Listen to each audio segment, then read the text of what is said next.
लोकसभा के जो चुनाव है, ये लोकसभा के चुनाव पूरे विश्व में आकर्षण का केंद्र बने। उसके दो कारण हैं। 140 करोड़ का देश और उसमें लोकतंत्र की स्थापना, पूर्ण स्थापना अच्छी तरह से, और उसी के साथ विश्वविख्यात प्रधानमंत्री नरेंद्र मोदी जी की अपनी छवि पूरे जो विश्व में बनी है, उसके कारण फिर वो चीन हो, रशिया हो, अमेरिका हो, कनाडा हो, ऑस्ट्रेलिया हो, यूरोप हो, मिडिल ईस्ट हो, और तीसरा भारत की आर्थिक स्थिति जो बन रही है, क्योंकि हम पांचवें तो आप इंग्लैंड को तो हमने पीछे छोड़ दिया, अब हमको जापान को और जर्मनी को पीछे छोड़ना है, और इन देशों को पीछे छोड़ गया तो बहुत छोटा डिफरेंस रहा है। अगर इस देशों को हम पीछे छोड़ देते हैं तो मुझे लगता है कि जो मोदी जी का सपना है और इस देश का सपना है कि हम विश्व की तीसरे स्तर की अर्थव्यवस्था बन जाएंगे, तो वो लोग देख रहे हैं कि क्या कारण है। पूरे दुनिया का इन्वेस्टमेंट हिंदुस्तान में आ रहा है, पूरी दुनिया का, और उसके कारण लोगों में एक आकर्षण का केंद्र है। अभी देखिए आप, टेस्ला जो इलेक्ट्रिक व्हीकल है, चर्चा का विश्व में सारी गाड़ी ये डाउन हो जाएगी। Tesla Musk most popular man in world, अब वो अभी चर्चा चलने की महाराष्ट्र में आ सकता है, पर टेस्ला का हिंदुस्तान में आना इज अ रिवोल्यूशन। एप्पल का चाइना छोड़कर हिंदुस्तान में आना is a revolution. 1/3 mobile of Apple का जो हिंदुस्तान में बनना इज अ रिवोल्यूशन। दूसरे भी जो बहुत सारे मोबाइल्स है वो मैन्युफैक्चरिंग हब बन रहा है। तो इस रिवोल्यूशन में electronics chips most technology difficult thing है। अब टाटा के साथ होंगे, टाइप हो रही है, तो वो इलेक्ट्रॉनिक चिप्स हिंदुस्तान में बनेगी। एक बहुत बड़ा आकर्षण का केंद्र है, अमेरिका को छोड़ के, चीन को छोड़ के, और लाखों करोड़ रुपए का इन्वेस्टमेंट है, तो वो आ रहा है। तो एक इन्वेस्टमेंट का है, इसके लिए लोकसभा के चुनाव पूरे दुनिया में आकर्षण के केंद्र बने हुए हैं, और वो भी देख रहे हैं कि मोदी मोदी मोदी, तो मोदी की देश में कितनी लोकप्रियता है, कितने हद तक वो देश में कंट्रोल करते हैं।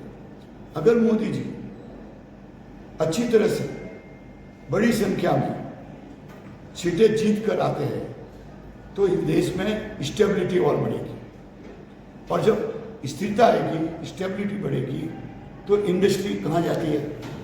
आप उद्योग धंधा कहाँ? नक्सलाइट एरिया में तो नहीं लगाएंगे, आप माओवादी एरिया में तो नहीं लगाएंगे, आप इंडस्ट्री वहाँ लगाएंगे जहाँ पर साधन है, पानी, इलेक्ट्रिसिटी, बिजली, लेबर है एक, परंतु जहाँ पर शांति है, जहाँ पीसफुल है। अगर जहाँ आंदोलन है, जहाँ मारामारी है, जहाँ गोलियाँ चल रही है, वहाँ कोई भी बड़ा इंडस्ट्री नहीं लगाएगा।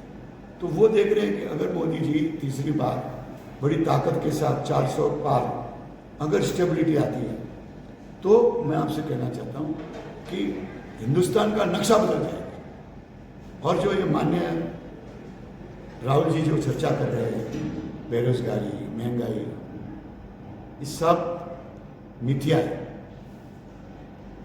बेरोजगारी की क्वालिटी है, कौन बेरोजगार है उसकी भी अगर चर्चा करने का विषय नहीं है, पर कौन बेरोजगार है, कौन नहीं बेरोजगार है। तो पर्टिकुलरली देखने जाए तो लोग प्राइवेट जॉब में नहीं जाना चाहते, सरकारी जॉब में जाना चाहते, तो वहाँ आपको दिखता है कि बेरोजगारी है। परंतु प्राइवेट जॉब में अगर जाना चाहे तो बहुत सारी अपॉर्चुनिटीज है, तो उसकी भी एक अपनी है, मैं उसमें वो चर्चा नहीं जाना चाहता। महंगाई भी आपके पेपरों में भी 4 दिन पहले आया है कि थोक महंगाई कम हुई है, तो महंगाई भी कोई मैवन नहीं है। अभी अभी हमारे राहुल जी की देश की भ्रमण यात्रा, यूनिटी तो नाम है, आपके सिरोही बाजार से निकले, भीड़ मिलने वाली है। आप अगर कल रथ लेके निकलो तो भीड़ मिलने वाली है। अगर आप किसी चौराहे में खड़े हो तो आकर्षण के केंद्र हो तो भीड़ मिलने वाली है। तो वो कोई यूनिटी यात्रा नहीं थी। एक समय ही वो दिल्ली में नहीं होना चाहते थे। राहुल गांधी दिल्ली में नहीं होना चाहते थे। क्यों? डिसीजन लेना पड़ता है। डिसीजन लेते हो और डिसीजन अगर फैल जाता है तो आपके पास जिम्मेदारी आती है। गांधी फैमिली की जिम्मेदारी बनती है। तो वो उन्होंने खड़गे पे डाल दी। गुलाम नबी आजाद जी ने एक स्टेटमेंट दिया 15 दिन पहले। ये कैसा नेतृत्व है? जिस समय राहुल गांधी जी को दिल्ली में चुनाव की स्ट्रेटेजी बनाने के लिए कहां पर किसको मत देना है, उस समय वह दिल्ली में होना चाहिए था। उस समय वो भ्रमण कर रहे थे। वो डिसीजन से अपने आप को अलग रखना चाहते हैं। अगर अच्छा हो गया मैं, और खराब हो गया खड़गे जी। अवॉइड द रेस्पॉन्सिबिलिटी, अपनी रेस्पॉन्सिबिलिटी से दूर होना चाहते हैं। ये बात आपको कहना चाहिए। तो वो ऐसे बातें करने से सफल नहीं हो सकते। अगर इतना काम था तो अमेरिका से क्यों गए? और मैं आज आप कहना चाहता हूँ वो वायनाड में नहीं जीतेंगे। You will lose in Wayanad. ये मैं आप दावे के साथ कहना चाहता हूँ। वहाँ के लोग हैं, आप उनके यात्रा देखिए, कांग्रेस का एक झंडा नहीं था, मुस्लिम लीग के झंडे थे, कम्युनिस्ट पार्टी के झंडे थे, पर कांग्रेस का एक झंडा वहां नहीं था वायनाड में उनकी रैली में। इसका अर्थ क्या है? कांग्रेस मुस्लिम लीग बन गई। उनका मैनिफेस्टो देखिए, जो मुस्लिम लीग के जो धारणा है वो उनके मैनिफेस्टो में है। तो क्या कहे मुस्लिम लीग होगी? कांग्रेस तुष्टिकरण की नीति है। क्यों गए वायनाड? क्योंकि वहां मुस्लिम जनसंख्या ज्यादा। इसके लिए करते सेवा अमेठी में, लड़ते, संघर्ष करते, स्मृति ईरानी को हराते, तब जाके देश मानता कि ये संघर्ष में जीवन है। अब आप, मैं प्रवासियों के मुद्दे में आता हूं, मैनिफेस्टो देख लीजिए, वही रिपीट रटी ये बातें, मलयालम का कल्याण कर लेंगे। तो राजस्थान में तो कल्याण नहीं किया, हिमाचल में तो कल्याण नहीं किया, कर्नाटक में तो कल्याण नहीं किया जहां उनकी सरकार है। युवाओं को रोजगार दे देंगे, जादू की छड़ी है, 1 लाख रुपया दे देंगे। अरे तुम्हारे पास फंड ही नहीं है, कहां से लाख रुपया देंगे? बजट प्रपोजल नहीं है, हवा में बातें, लोगों को गुमराह करना। और रामलीला ग्राउंड में एक मीटिंग हुई, उसका तो मैंने अलग ही नाम दिया।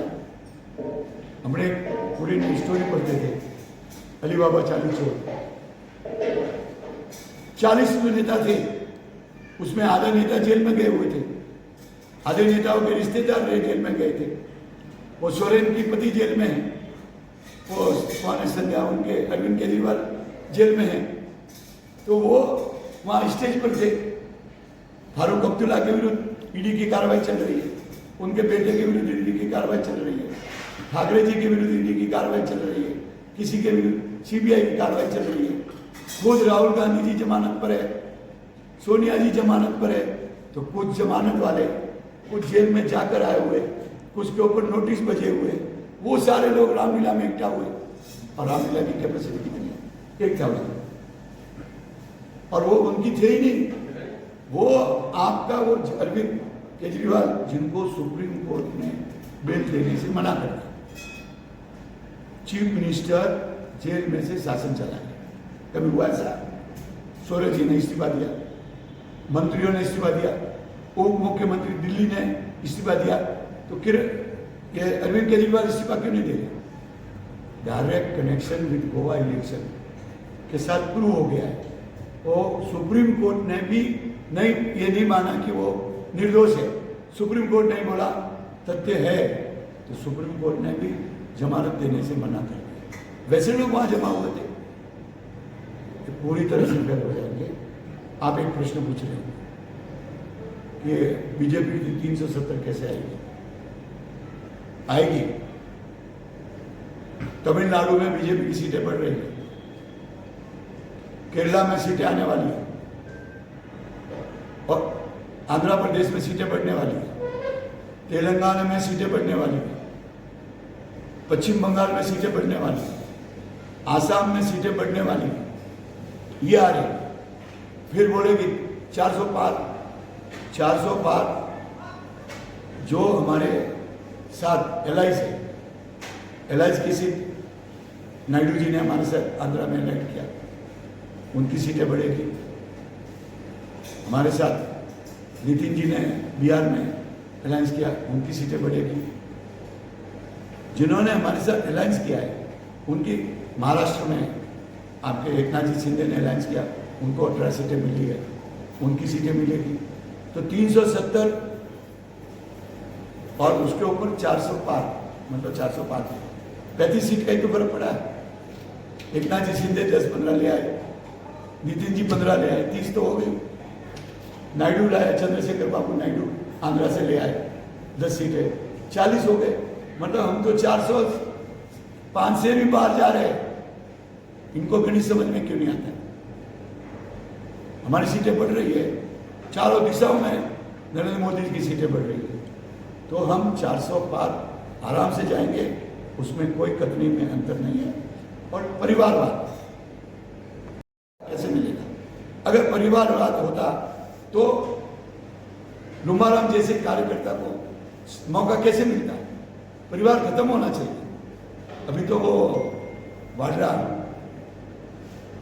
जमाई राज, पहले तो युवराज थे, अभी वो बेटी भी तो आ गई, सोनिया जी भी है, राहुल जी भी है।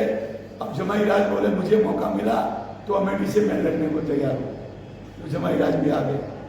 इससे बड़ा परिवारवाद क्या है? लालू ने एक लड़की को टिकट दिया, अब 2 को दे दिया, 2 बेटे चुनाव लड़ रहे, 2 बेटियां चुनाव लड़ रही, परिवारवाद। उद्धव जी का परिवारवाद, अपना तमिलनाडु के चीफ मिनिस्टर स्टालिन, पूरा परिवार, बहन भाई बुआ सब राजनीति में परिवारवाद। इससे ज़्यादा परिवारवाद खत्म होना चाहिए। मोदी जी जो आक्रमण कर रहे हैं परिवार में, खत्म होना चाहिए।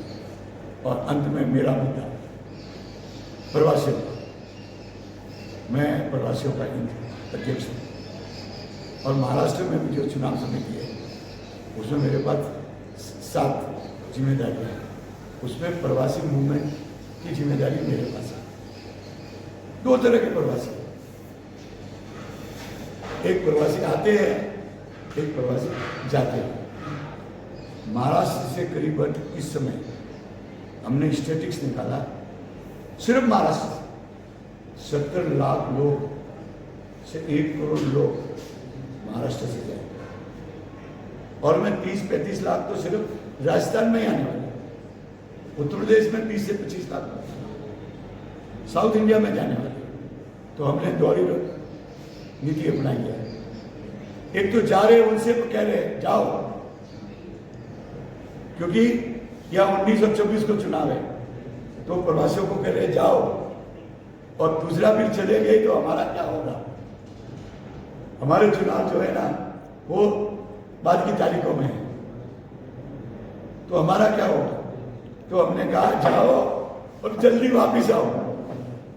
राजस्थान के चुनाव करा के, राजस्थान की शादियां करा के आप जाओ, वापिस आओ। मैंने यहाँ एस एन पूनिया करके इंचार्ज है प्रवासी, पूरा नाम गजानन या पूनिया करके राजस्थान के इंचार्ज है।